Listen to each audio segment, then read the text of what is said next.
అంటరానితనం నిర్మూలన, మహిళా సాధికారత కోసం పాటుపడిన జ్యోతిబా పూలే సేవలను సమాజం మరచిపోదని, ఆయన చూపిన బాట ప్రతి ఒక్కరికి ఆదర్శమని విశాఖ జిల్లా కలెక్టర్ ఎంఎన్ హరేంద్ర ప్రసాద్ అన్నారు. జ్యోతిబా పూలే 199వ జయంతి సందర్భంగా విశాఖ గ్రీన్ పార్క్ రోడ్డులో ఉన్న ఆయన విగ్రహానికి పూలమాలలు వేసి నివాళులు అర్పించారు. ముఖ్యమంత్రి చంద్రబాబు నాయుడు ఆదేశాల మేరకు పూలే జయంతిని రాష్ట్ర పండుగగా నిర్వహిస్తున్నామని తెలిపారు.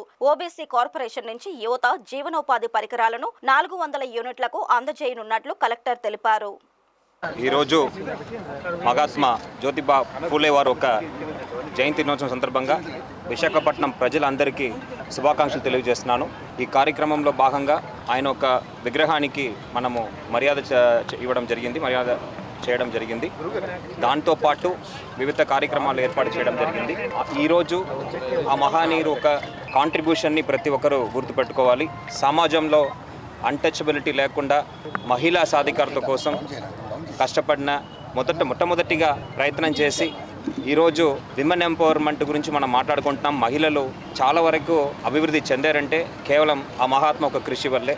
అలాంటి మహానీయులు ప్రతి ఒక్కరూ గుర్తుపెట్టుకోవాలని గౌరవ ముఖ్యమంత్రి వారి ఆదేశాల మేరకు జయంతి దినోత్సవాన్ని మనము స్టేట్ ఫెస్టివల్గా ప్రకటిస్తూ ప్రతి జిల్లాల్లో కూడా మనము వివిధ వేదికలు జరుపుకుంటున్నాము.